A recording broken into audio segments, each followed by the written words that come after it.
Ya, pada sesi kali ini kita akan membahas terkait dengan perilaku kepatuhan ya, adherence, dan ketidakpatuhan. Nah, kepatuhan ini berkaitan dengan perawatan atau pengobatan ya, khususnya di ilmu perilaku, kepatuhan ya, kepatuhan terhadap minum obat atau kepatuhan terhadap terapi. Nah, itu penting ya dalam memastikan bahwa seorang pasien itu bisa sembuh.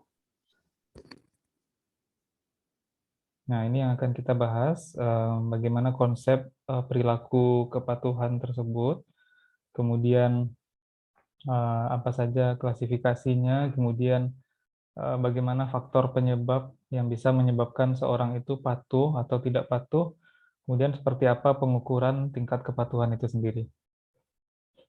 Nah, jadi secara umum ya, kepatuhan terhadap pengobatan itu merupakan bagian penting dari perawatan pasien, dan memang itu sangat diperlukan ya, bahwa ketika seseorang itu sakit, nah untuk mencapai tahap kesembuhan itu kan perlu perawatan dan pengobatan. Nah, seringkali pengobatan ya, ada pengobatan penyakit-penyakit yang mungkin pengobatannya itu dalam jangka waktu lama dan butuh komitmen dan kedisiplinan, sehingga kepatuhan itu menjadi variabel penting dalam memastikan seorang pasien itu mencapai kesembuhannya ya. Jadi ketika seseorang itu tidak patuh terhadap pengobatan, misalnya dia tidak minum obat dengan rutin atau kemudian eh, apa ya, istilahnya ogah-ogahan ya, minum obat misalnya. Nah, itu apakah berdampak terhadap risiko dia tidak sembuh atau penyakitnya itu akan kambuh lagi pada tahap yang lebih serius atau lebih parah. Nah, itu salah satu akibatnya ya.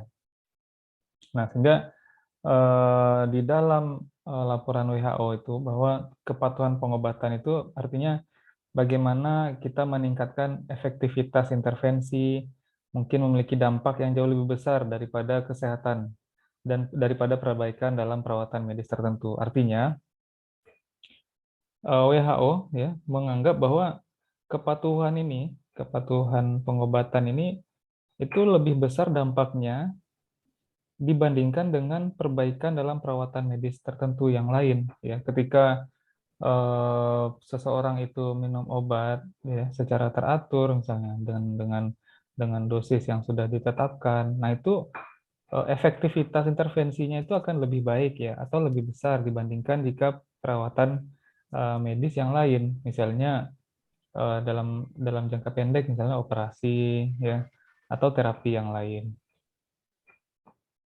Nah, sehingga jika tidak terjadi kepatuhan, nah itu hasil klinisnya yang akan buruk nanti. Apakah ada kondisi pasien itu yang mengalami kambuh tadi atau gejalanya itu makin parah.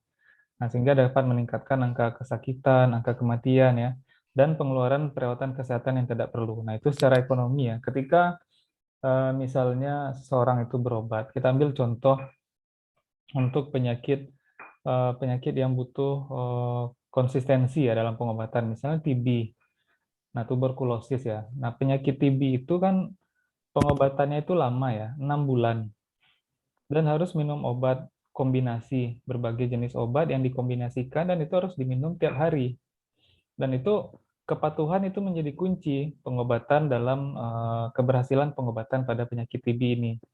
Karena kalau misalnya seseorang itu tidak patuh, nah risiko untuk terjadinya penyakit TB yang lebih parah ya, artinya ada namanya TB MDR ya, multi drug resistant. Artinya ketika penyakit TB itu tidak sembuh, nah itu kumannya, kuman TB itu dia akan resisten terhadap obat, sehingga butuh perawatan yang lebih lanjut lagi dan lebih secara gejala klinis ya itu lebih buruk daripada TB yang sebelumnya. Nah, sehingga butuh lagi pengeluaran perawatan kesehatan ya. Nah, itu dari pendekatan ekonomi juga menyebabkan kerugian ketika seseorang itu menjadi tidak patuh terhadap pengobatan atau terapi yang diterima. Kemudian, nah ini dari hasil perkiraan ya, estimasi sekitar mungkin 50% sampai 60% pasien yang tidak patuh pada obat yang sudah diresepkan Nah, akibatnya lebih dari 30% penerimaan rumah sakit itu terjadi karena ketidakpatuhan pengobatan. Nah, ketika misalnya ini kan lebih ya, setengah dan lebih dari pasien yang tidak patuh terhadap pengobatan. Nah, 30%-nya itu tidak itu ya terjadi karena ketidakpatuhan terhadap pengobatan tersebut. Nah, ini pada penyakit-penyakit yang khususnya penyakit tidak menular dan mental disease ya, atau mental illness, penyakit mental, misalnya apa ya, gangguan kejiwaan, skizofrenia misalnya. Nah, itu dari data ya, yang ketika seseorang itu tidak patuh, maka resikonya itu akan bisa jadi semakin tinggi. Nah, secara pengertian, kepatuhan itu adalah sejauh mana seseorang itu berperilaku, ya, termasuk minum obat, itu sesuai dengan rekomendasi yang disepakati dari penyedia layanan kesehatan. Nah, dalam hal ini apakah dokter atau perawat ya yang memberikan resep misalnya, atau yang memberikan pengobatan, baik itu di fasilitas pelayanan kesehatan seperti puskesmas ya, rumah sakit maupun klinik. Nah, kita ingin melihat sejauh mana perilakunya ya, apakah dia patuh atau tidak itu mulai dari inisiasi pengobatan ya, apakah dia bersedia berkomitmen untuk melakukan pengobatan dalam jangka waktu yang panjang misalnya. Kemudian bagaimana penerapan regimen yang ditentukan. Nah, artinya regimen di sini adalah misalnya seperti kombinasi obat ya, atau komposisi dan jenis obat yang harus diminum sesuai frekuensi tertentu misalnya. 3 kali sehari ya harus 3 kali sehari misalnya. Ya, artinya contoh kalau misalnya kita minum antibiotik kan harus habis ya. Dalam jangka waktu seminggu misalnya diberikan antibiotik harus diminum 3 kali sehari, dan kita harus ikuti dan harus patuh. Kalau misalnya nggak patuh ya kita kita ketahui bahwa kalau kita tidak patuh dalam minum antibiotik, tentu kuman ya yang ada di dalam tubuh itu akan resisten terhadap satu antibiotik, sehingga pasti butuh antibiotik dengan dosis yang lebih tinggi lagi ya, dan itu sangat tidak diperlukan sebenarnya ketika kita sudah patuh sebenarnya. Dan termasuk juga penghentian farmakoterapi ya, ketika kita sudah mendapatkan pengobatan atau perawatan di fasilitas pelayanan kesehatan, nah sampai sampai apa, sampai pengobatan itu selesai ya, bagaimana selesainya? Apakah memang sudah selesai pengobatan dan dinyatakan sembuh, atau kemudian selesainya ya karena memang tidak dilanjutkan. Nah, itu kepatuhan itu mencakup sampai di situ. Nah, itu dari beberapa studi itu menggolongkan kepatuhan menjadi kepatuhan primer dan kepatuhan sekunder. Nah, kalau primer, nah itu tadi, ketika seseorang sudah didiagnosis suatu penyakit, kemudian memutuskan untuk mengambil perawatan dan pengobatan, nah apakah bagaimana inisiasi seorang pasien ya, bagaimana keinginan seorang pasien itu untuk memulai sebuah pengobatan atau terapi. Nah, di situ ada komitmen di dalamnya ya. Nah, sehingga ketika seseorang sudah memutuskan untuk mengambil pengobatan, nah, tentu harus ini harus berjanji pada diri sendiri, komit ya, memang harus dijalankan sampai selesai. Kemudian kalau untuk kepatuhan sekunder, nah bagaimana implementasinya ya ketika sudah diberikan resep ya, ketika sudah diberikan obat dengan jenis dan komposisi tertentu ya, kemudian bagaimana prosesnya lagi ya, apakah memang kita disiplin kalau sudah diresepkan 3 kali sehari, apakah 3 kali sehari misalnya. Nah, selama jangka waktu tertentu ya. Nah, atau frekuensi terapinya. Kan misalnya atau beberapa terapi misalnya ketika seseorang misalnya harus dilakukan cuci darah sekali seminggu misalnya. Nah, patuh nggak seseorang itu untuk melakukan cuci darah setiap minggunya misalnya. Nah, kan kadang kadang ada orang yang mungkin secara apa? Secara apa ya? Secara pribadi mungkin banyak juga yang kita lihat itu tidak patuh misalnya, atau karena berbagai macam alasan ya. Nanti kita lihat kenapa, apa saja alasan yang menyebabkan seorang itu tidak patuh. Tapi banyak yang bisa kita lihat di sekeliling kita, contoh-contoh bahwa sebagian besar penyakit itu ya disebabkan karena ketidakdisiplinan dan karena ketidakpatuhan mereka sendiri. Nah, ini salah satu faktor penyebab ketidakpatuhan ya. Dari secara umum dari WHO itu mengklasifikasikan itu ada 5. Yang pertama itu adalah terkait dengan sosial ekonomi. Nah, seperti tadi, ketika seseorang menjadi tidak patuh, patuh atau tidak patuh ya. Ketika seseorang itu tidak patuh untuk menjalani pengobatan, nah dari segi faktor sosial ekonomi misalnya mereka tidak mampu untuk beli obat ya. Misalnya mereka dalam jangka waktu sebulan harus meminum obat sekali seminggu misalnya, tapi obatnya mahal, tapi nggak terjangkau dan tidak bisa tidak di cover oleh asuransi misalnya. Nah, sehingga harus mengeluarkan biaya pribadi, yang mana itu tentu mungkin bagi beberapa orang dengan sosial ekonomi yang rendah itu akan memberatkan. Iya, Pak. Kemudian yang berikutnya faktor terkait terapi. Nah, ini mungkin ada jenis-jenis terapi yang tidak disukai ya dan yang menyebabkan seorang itu menjadi tidak patuh. Ada yang mungkin memilih terapi alternatif ya, atau dia tidak mau menjalani terapi tertentu misalnya. Kemudian kalau terkait pasien sendiri, nah banyak faktor ya. Apakah pasien itu tidak patuh atau tidak. Nah, balik lagi, ketika seseorang memutuskan untuk berperilaku, nah seperti apa persepsinya, ya, pengetahuannya, dan keinginannya untuk sembuh, itu yang paling penting ya. Kalau terkait pasien itu tentu yang ada di dalam internal, atau misalnya motivasinya untuk sembuh, atau misalnya keinginannya ya, apakah seperti tadi, dia ingin mengobati penyakitnya, ya, dan tidak ingin menjadi beban bagi orang lain misalnya. Nah, itu yang bisa menyebabkan ketidakpatuhan tadi. Kemudian terkait kondisi, ya memang seperti tadi, misalnya ada kondisi-kondisi tertentu, misalnya dia tidak bisa pergi ke fasilitas pelayanan kesehatan. Mungkin pada saat itu dia tidak tidak punya transportasi, atau kemudian aksesnya itu tidak dapat dijangkau misalnya. Nah, itu terkait kondisi. Kemudian terkait dengan sistem kesehatan atau tim pelayanan kesehatan. Nah, ini lebih kompleks lagi bahwa ini berkaitan langsung dengan kualitas atau mutu pelayanan kesehatan ya. Ketika seseorang merasakan mungkin pelayanan kesehatan di fasilitas pelayanan kesehatan itu tidak memadai misalnya, atau tidak ramah misalnya, atau tidak tidak merasa tidak cocok, nah tentu itu yang menyebabkan ketidakpatuhan tersebut. Nah, itu beberapa hal yang secara umum ya bisa menyebabkan seseorang menjadi tidak patuh terhadap sebuah pengobatan atau perawatan atau terapi. Nah, berikutnya bagaimana kita mengukur kepatuhan atau ketidakpatuhan ya.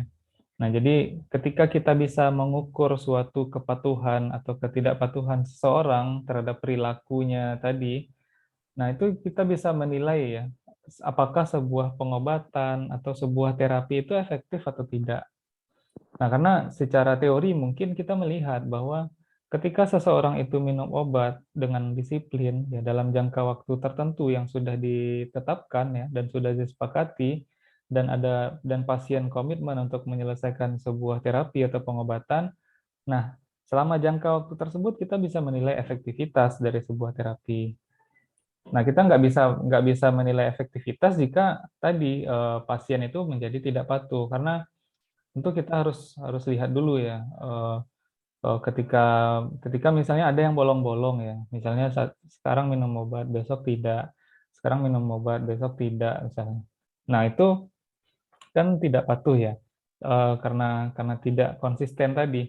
Nah, tetapi bagaimana kita menilai efektivitas? Kalau misalnya seseorang itu tidak sembuh, ya tak kunjung sembuh pada akhir pengobatan, nah itu akan kita evaluasi. Nah, di mana salahnya ya? Ternyata yang kita ketahui ternyata ada yang bolong tadi, sehingga harus dimulai lagi dari awal ya. Nah, seperti halnya tadi, kalau kalau yang paling sederhananya tentu dengan pada kasus antibiotik tadi ya. Kalau kalau misalnya antibiotik tidak diminum, tentu dengan dosis yang lebih tinggi dan harus diulang dari awal. Nah, nah tentu tentu efeknya tentu akan berbeda. Bisa jadi tubuh itu akan mentolerir dosis yang diterima, atau kemudian mungkin ada efek samping yang harusnya tidak kita perlu hindari ya. Harusnya kita perlu bisa hindari dengan disiplin dan patuh tadi. Kemudian dari sebuah prosedur diagnosis, nah tadi kita bisa memperlihatkan atau menunjukkan efisien atau tidak dari prosedur yang sudah dijalani. Nah, kita tadi mencegah prosedur yang tidak diperlukan dan biaya yang mahal. Ketika seseorang bisa sembuh dengan pengobatan ya tanpa operasi misalnya, tapi karena dia tidak disiplin atau tidak patuh dalam pengobatan sehingga harus operasi. Nah, itu mencegah prosedur yang tidak diperlukan ya dan biaya yang mahal tadi. Kemudian membantu menjelaskan hubungan dosis respon. Nah, itu terkait tadi ketika seseorang memutuskan untuk memilih obat ya, menggunakan obat tertentu dengan dosis tertentu.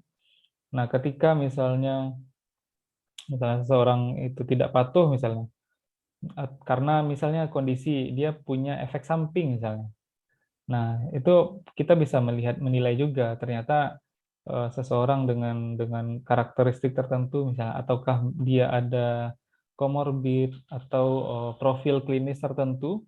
Nah, tentu itu akan berbeda ya respon pada masing-masing individu. Tapi dari penilaian, nah itu kita bisa lihat dari kepatuhan dan ketidakpatuhan tadi.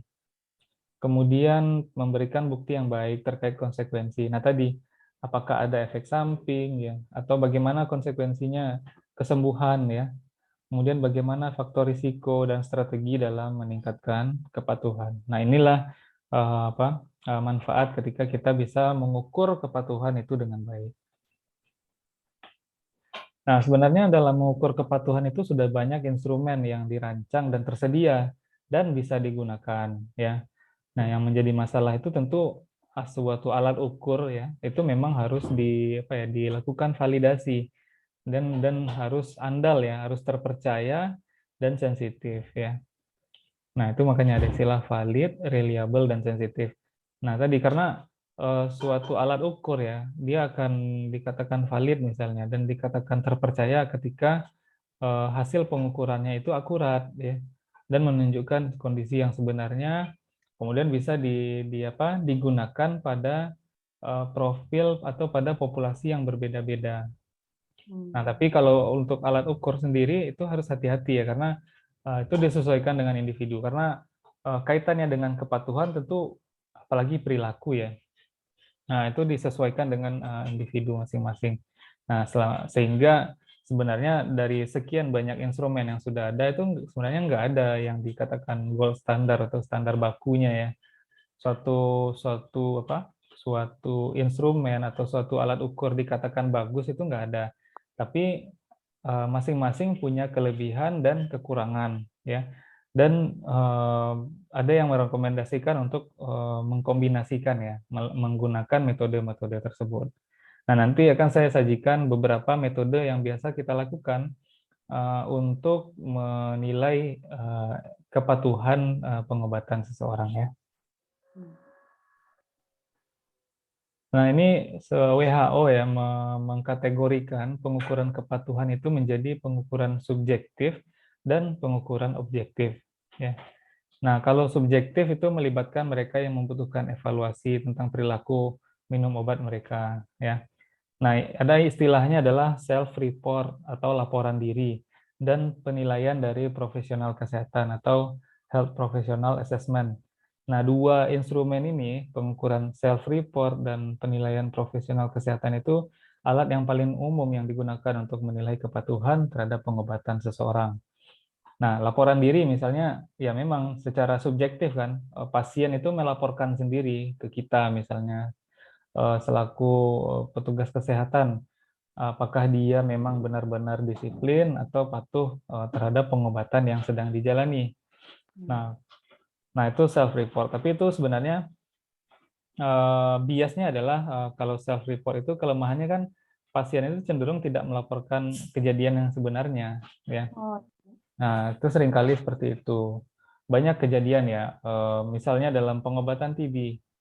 Misalnya ketika seseorang itu tidak kunjung sembuh dari TB, misalnya ketika sudah selesai pengobatan 3 bulan misalnya, dan masih ada 3 bulan lagi ketika dievaluasi, nah dari pengakuan dia bilang patuh ya, tapi setelah dilihat hasil pemeriksaannya kok BTA-nya ya setelah diperiksa dahaknya, bakterinya itu tidak kunjung konversi menjadi negatif dan masih positif ya.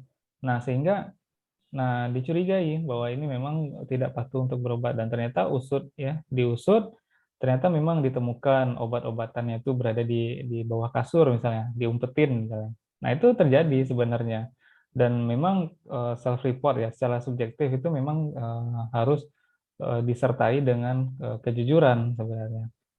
Nah, itu kemudian ada penilaian profesional kesehatan. Nah, tadi baik itu dokter, perawat ya, dan didukung oleh pemeriksaan laboratorium sebenarnya. Nah, ini bisa ini ya, bisa meng-cross check ya, atau bisa kita bandingkan dengan hasil self report yang sudah disampaikan oleh pasien. Nah, dua ini secara subjektif, yang laporan diri subjektif dari pasien ya. Kemudian untuk penilaian profesional subjektifnya dari sisi petugas ya, dokter, perawat maupun hasil laboratorium. Nah, itu untuk pengukuran subjektif. Kemudian kalau untuk pengukuran objektif, nah ini banyak hal ya yang bisa dilakukan. Misalnya kita menghitung jumlah pil yang dikonsumsi, misalnya ketika ada pengobatan ya. Kemudian pemantauan elektronik, ya, misalnya untuk obat-obatan tertentu, nah itu bisa dipantau. Kemudian analisis database sekunder, ya. Nah, itu secara objektif ada datanya. Misalnya kita bisa lihat dari data klaim asuransi atau klaim BPJS misalnya. Di suatu rumah sakit mengklaimnya obat-obat apa saja sih misalnya. Nah, itu bisa kita sandingkan dengan berapa jumlah obat yang diklaim, berapa jumlah pasien yang meminum obat tersebut ya. Nah, itu bisa kita bandingkan analisisnya. Nah, itu salah satu pengukuran secara objektif. Kemudian pengukuran biokimia. Nah, ini secara langsung ya, istilahnya direct atau langsung. Kita melihat kandungan obat yang ada di dalam urin atau di dalam darah misalnya, dan diukur ya. Nah, apakah orang ini benar-benar meminum antibiotik atau tidak? Ada nggak sisa-sisa antibiotiknya di dalam urin? Atau ada nggak sisa-sisa komposisi obatnya itu di dalam darah misalnya? Nah, itu yang bisa dilihat ya, dan secara objektif dilakukan untuk melihat tingkat kepatuhan tersebut. Nah, makanya ada istilahnya ya, objektif, dan subjektif itu memiliki kelebihan dan kekurangan ya, dan bisa digunakan sebenarnya untuk kombinasi ya, dan eh, dan tadi ketika pengukurannya itu sangat subjektif dan itu memang sensitivitasnya tinggi, tapi sebenarnya kecenderungannya bisa jadi tidak akurat. Nah, sehingga perlu dibuktikan atau di cross check dengan pengukuran objektif ya. Oke, sampai sini kira-kira ada yang mau didiskusikan dulu nggak, Frenzy? Bisa dipahami kira-kira? Bisa, Pak. Punya ini enggak? Punya contoh terkait dengan mungkin pengalaman atau apa yang sudah dilihat, bagaimana tingkat kepatuhan itu mempengaruhi status kesehatan seseorang? Ada, Pak. Saya itu, Pak, pernah lihat gitu, pasien yang kabur dari rumah sakit gitu, Pak. Padahal pasien tersebut sudah menerima pelayanan kesehatan dengan baik dan sudah mendapatkan motivasi untuk menjaga kesehatannya, Pak. Tapi dia tetap kabur dari rumah sakit itu mana? Ya, tentu kalau ada contoh ya, banyak sebenarnya pasien yang kabur ya. Nah, itu harus ditelusuri ya, kaburnya karena apa. Nah, itu tadi, apakah karena memang dari sistem pelayanan kesehatannya dia merasa pelayanan kesehatannya itu tidak layak atau kurang baik misalnya, atau dari segi diri sendiri misalnya tidak nyaman misalnya. Nah, itu yang harus ditelusuri, kan tadi ada faktor-faktor yang menyebabkan seorang itu tidak patuh ya terhadap pengobatan. Atau yang paling paling dekat mungkin eh, tidak hanya pengobatan sebenarnya ya, tapi kepatuhan dalam misalnya isolasi atau karantina.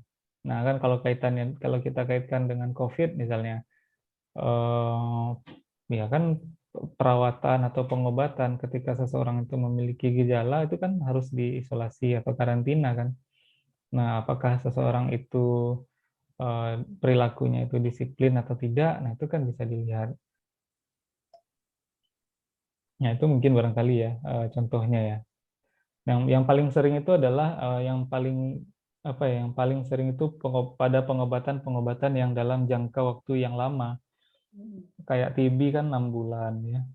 6 bulan memang harus selesai pengobatan ya, tidak boleh dan harus ketat ya, tidak boleh tidak dan tidak boleh bolong 1 hari pun ya.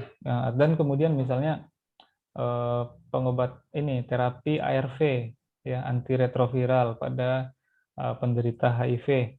Nah, itu seumur hidup ya minum obat. Nah, kalau tidak minum obat, tidak patuh, tentu ya, risiko terjadinya gejala yang lebih parah ya, atau risiko menularkan virus kepada orang lain ya. Nah, itu contoh yang apa ya, yang paling sering ketika seseorang itu tidak patuh. Nah, ini beberapa alat ukur yang paling sering digunakan ya. Nah, ini berdasarkan kuesioner ya. Jadi ini pengukuran berdasar dengan menggunakan skala dengan menggunakan kuesioner. Nah, sebelumnya kan untuk pengukuran objektif ya, kita bisa menghitung jumlah pilnya berapa, kemudian pemantauan elektronik atau kita menganalisis database sekunder tadi dari klaim rumah sakit ke asuransi ke BPJS misalnya berapa jenis obat yang diklaim ya, berapa jumlahnya, nah apa saja jenis obatnya dan dibandingkan dengan jumlah pasien ya, pasien hipertensi berapa, eh, pasien diabetes berapa misalnya, atau pasien TB berapa. Nah, itu bisa di apa? Bisa di cross check semuanya ya kalau jumlahnya itu sesuai atau tidak. Nah, itu bisa kita lihat eh, kepatuhannya dari situ ya. Ketika jumlah obat sesuai dengan jumlah kunjungan ya, seperti itu. Nah, ini kalau dengan kuesioner, nah tadi kalau untuk pengukuran subjektif itu kan dengan self report atau laporan diri ya. Kemudian dari penilaian profesional kesehatan. Nah, ini instrumen yang biasa digunakan ya dalam mengukur perilaku minum obat dan bagaimana hambatan untuk patuh dan bagaimana keyakinan seseorang itu terhadap kepatuhan dalam menjalani terapi atau pengobatan. Ya. Secara umum ini ada 6. Ini ada yang brief medication questionnaire, jadi kuesioner pengobatan singkat, kemudian ada Hillbone Compliance Scale, kemudian ada 8 Item Morisky Medication Adherence Scale atau MMAS 8, kemudian ada Medication Adherence Questionnaire atau MAQ, kemudian ada Self Efficacy for Appropriate Medication Use Scale atau SEAMS, dan Medication Adherence Report Scale atau MARS. Nah, ini semuanya seringkali digunakan ya, tapi penggunaannya berbeda-beda dan ada kelebihan dan kekurangan masing-masing ya. Ada kuesioner atau skala yang mungkin hanya cocok untuk suatu kondisi tertentu dan ada yang bisa dimodifikasi untuk dilakukan dinilai atau diberikan secara umum ya. Yang pertama kita lihat kuesioner pengobatan singkat ya. Nah, ini yang dieksplor itu adalah perilaku minum obat dan hambatan kepatuhan. Nah, ini ada 3 aspek berbeda yang ada di pengobatan singkat ini. Untuk aspek pertama adalah aspek regimen, atau tadi regimen itu adalah komposisi jenis obat ya, kombinasi obat yang diberikan ya. Itu ada 5 item pertanyaan. Kemudian bagaimana keyakinan pasien, yaitu ada 2 item pertanyaan, dan aspek recall, itu ada 2 item pertanyaan. Nah, recall ini mengingat kembali ya, mengingat kembali bagaimana misalnya selama sebulan belakangan atau 1 minggu belakangan, apakah dia rutin minum obat atau tidak ya. Nah, itu recall ya, mengingat kembali apa yang sudah terjadi pada masa lalu.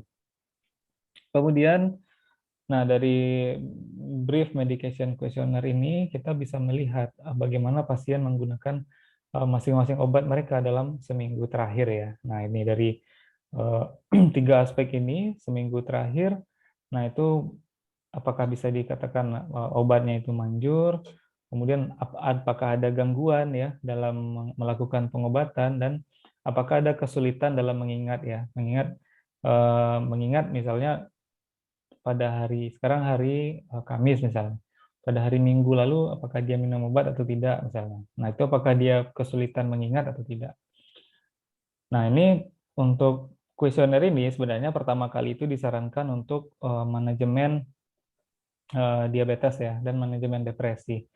Dan pada idealnya regimen yang ditentukan pasien harus ditinjau sebelum diberikan, karena untuk manajemen depresi misalnya kan kaitannya dengan kejiwaan ya, misalnya mungkin kondisi kejiwaan yang tidak tenang ya, misalnya ada stres ya, dan butuh obat penenang misalnya. Nah, itu sebenarnya kan banyak obat yang bisa diberikan, tapi bagaimana komposisi obat yang diberikan, nah, itu yang harus ditinjau dulu sebelum diberikan, sehingga mungkin ada efek samping atau ada kondisi tertentu yang menyebabkan seseorang itu tidak bisa minum obat ya. Nah, itu harus dipertimbangkan.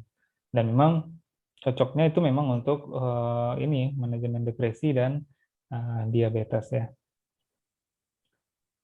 Kemudian berikutnya ada Hillbone Compliance Scale.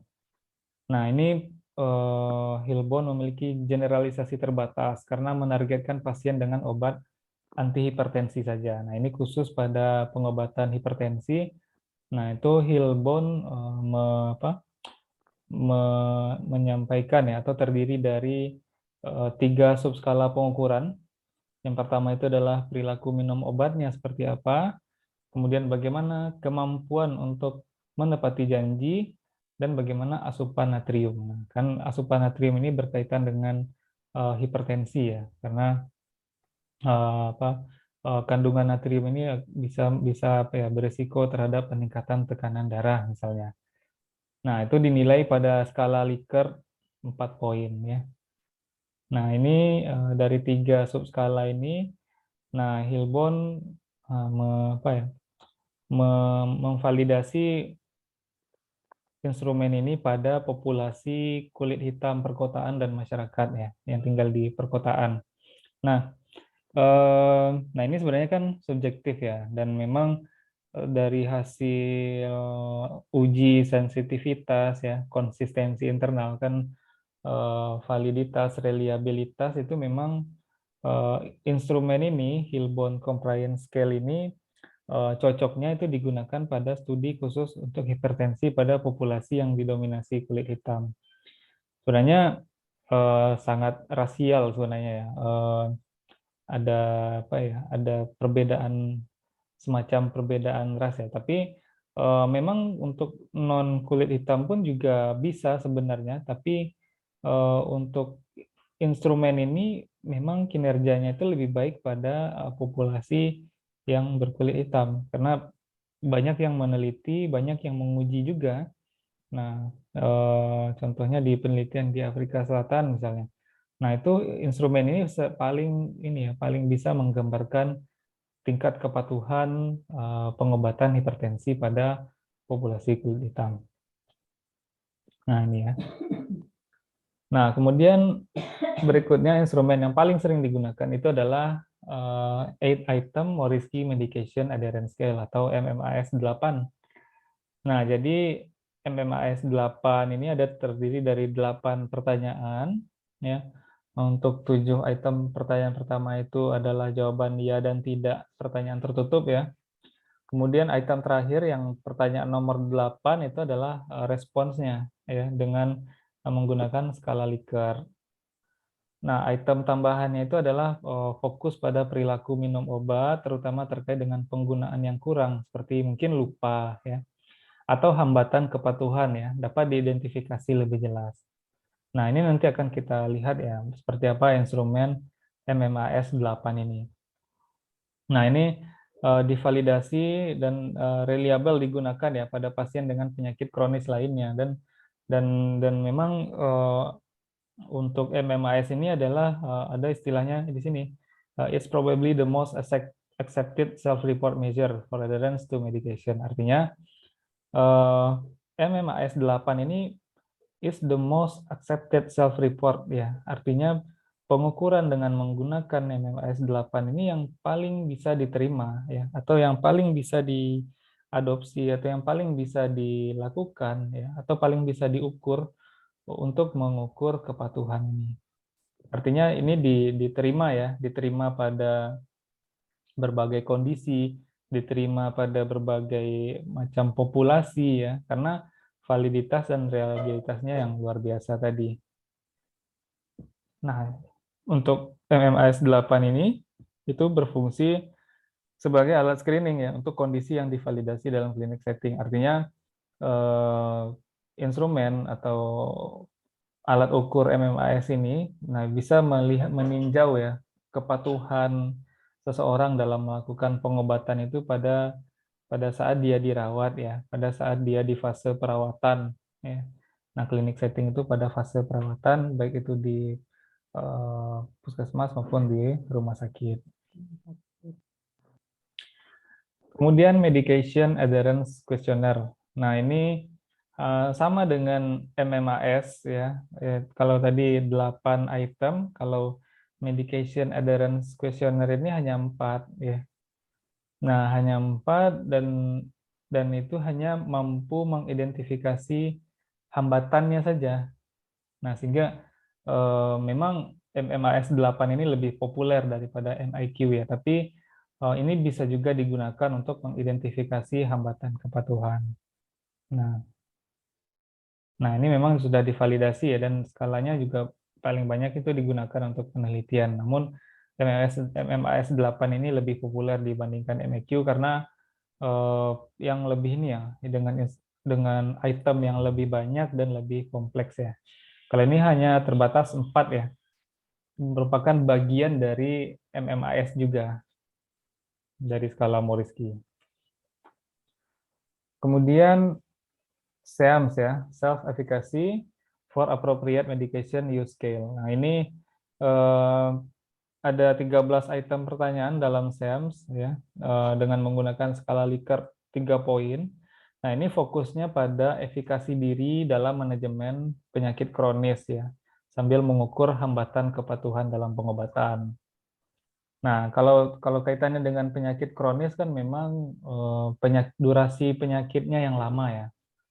Kalau untuk ya misalnya penyakit kronis ya, penyakit tidak menular, misalnya hipertensi, kanker, ya, DM. Nah, itu kan pengobatannya sangat panjang ya, sangat lama ya. Dan memang sulit dilakukan pada titik perawatan yang kapan ya. Misalnya dia sudah terdiagnosis hipertensi 4 tahun yang lalu misalnya, dan dia mulai minum obatnya kapan misalnya. Nah, itu kan butuh ini ya, butuh recall yang lebih panjang ke belakang ya, dan memang sedikit sulit ya untuk dilakukan di titik perawatan tertentu karena durasi atau lama perawatan suatu penyakit kronis tadi. Nah, tapi secara umum untuk self efficacy ya, efikasi diri, nah itu dianggap sebagai alat laporan diri yang sangat baik ya untuk mengukur kepatuhan pengobatan dalam manajemen penyakit kronis. Kemudian Medication Adherence Report Scale atau MARS. Nah, ini terakhir ya. Bagaimana kita menilai keyakinan dan hambatan dalam kepatuhan pengobatan ya. Secara umum hampir sama dengan instrumen sebelumnya. Nah, ini yang diperiksa adalah perilaku dan sikap minum obat terhadap pengobatan dengan reliabilitas dan validitas yang tinggi. Nah, ini ada 10 item pertanyaan ya dengan skor sederhana untuk mengevaluasi perilaku kepatuhan pasien, kemudian sikap terhadap pengobatan, dan pengendalian penyakit ya secara umum dalam seminggu terakhir.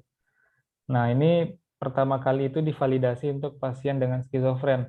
Nah, sehingga untuk MARS ini seringkali digunakan atau terbatas itu digunakan pada pasien dengan penyakit mental kronis. Nah, itu pada masing-masing itu ya, pada masing-masing instrumen ada kelebihan dan kekurangan, dan ada spesifik ya dikhususkan untuk penyakit apa saja. Tadi kan ada penyakit kronis, kemudian untuk depresi, kemudian untuk penyakit mental kronis seperti MARS ini. Dan ada juga yang bisa digunakan untuk umum ya, karena validitas dan reliabilitasnya yang tinggi tadi, seperti MMAS 8. Nah, ini contoh pengukurannya. Ini MMAS 8 ya. Jadi ada 8 item pertanyaan. Ya, ini pertanyaannya umum kalau di MMAS 8 ya. Yang 7 pertama itu jawabannya ya dan tidak. Dan pertanyaan nomor 8 itu skala Likert dengan 5 poin ya.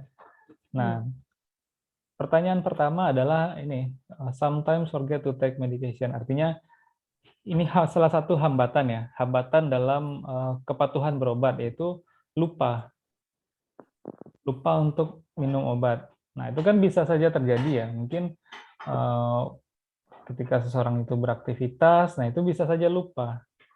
Ya, kemudian any day did not take medication misalnya. Apakah ada hari yang tidak berobat atau tidak minum obat? Nah, ini selama seminggu terakhir mungkin ya. Misalnya apakah setiap hari minum obat atau ada hari yang tidak minum, misalnya, tidak minum obat. Kemudian stop medication without warning to doctor. Nah, ini artinya adalah ketika seseorang itu memberhentikan pengobatan, dia memutuskan untuk tidak minum obat lagi tanpa anjuran atau tanpa peringatan dokter. Nah, artinya kalau dokternya padahal nggak bilang untuk berhenti, tapi pasien itu berhenti sendiri misalnya, seperti itu ya. Nah, alasannya macam-macam mungkin ya. Kemudian forget medication when traveling. Nah, ini hampir mirip dengan yang pertama, tapi secara spesifik ya, ketika orang melakukan perjalanan, apakah dia lupa berobat atau tidak?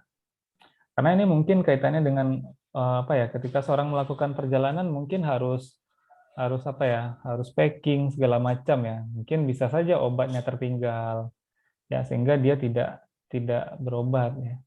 Nah, ini memang karena apa? Karena aspek ketidaksengajaan, karena lupa. Tapi ini spesifik ya, ketika dalam melakukan perjalanan tertentu mungkin dia bisa melupakan pengobatan. Kemudian, apakah kemarin dia minum obat? Nah, ini take medication yesterday. Apakah kemarin saudara minum obat misalnya? Nah, kalau dia tinggal jawab ya atau tidak. Nah, kemarin itu yang paling dekat dia merecall atau paling mudah untuk mengingat ya yang kemarin. Nah, kemudian apakah saudara memberhentikan pengobatan ketika kolesterol itu dapat dikendalikan misalnya. Nah, ini kan kaitannya spesifik ke penyakit kronis kali ya, karena ini ada kaitannya dengan kolesterol. Ya, tapi itu bisa saja, kolesterol ini bisa saja diganti dengan yang lain ya, karena ini sebenarnya umum ya. Apakah ketika dia punya indikasi medis tertentu ya, yang bisa saja kolesterol, atau tekanan darahnya dapat dikendalikan, atau kadar gula darahnya itu terkendali, nah dia memutuskan untuk berhenti minum obat. Ketika seseorang hipertensi, dia nggak lagi minum obat ketika tensinya turun misalnya, atau normal, dia berhenti minum obat ya. Atau misalnya ketika seseorang punya kondisi medis tertentu, ketika dia sudah merasa sembuh dia berhenti berobat. Nah, itu pengukuran kepatuhannya. Kemudian distress for following treatment. Nah, ini apakah dia merasa terganggu ya karena pengobatan ya. Apakah dia merasa terganggu terhadap pengobatan tersebut, dan kemudian apakah dia mengalami kesulitan untuk mengingat. Nah, tadi karena ada recall tadi ya. Nah, ini untuk taking antikolesterol. Nah, ini bisa saja pengobatan yang lain ya, medication lah ini istilahnya. Apakah ada kesulitan atau difficulty itu untuk mengingat dalam meminum obat. Nah, apakah karena tadi kadang-kadang kaitannya dengan lupa tadi ya, apakah dia kadang-kadang itu lupa atau kemarin dia tidak minum obat, ataukah ada hari yang menyebabkan dia tidak meminum obat misalnya. Nah, atau ketika dia melakukan perjalanan dia tidak minum obat. Nah, itu apakah dia punya masalah dalam mengingat atau tidak? Nah, ini yang digunakan skala Likert 5 poin tadi. Ya, tidak pernah, hampir tidak pernah, kadang-kadang ya, sering dan selalu. Nah, ini dari 8 pertanyaan ini sebenarnya umum ya. Dan bisa dimodifikasi ya, digunakan pada berbagai jenis penyakit yang melibatkan kepatuhan dalam pengobatan. Baik, ya saya kira itu untuk penjelasan terkait dengan tingkat kepatuhan pada sesi kali ini.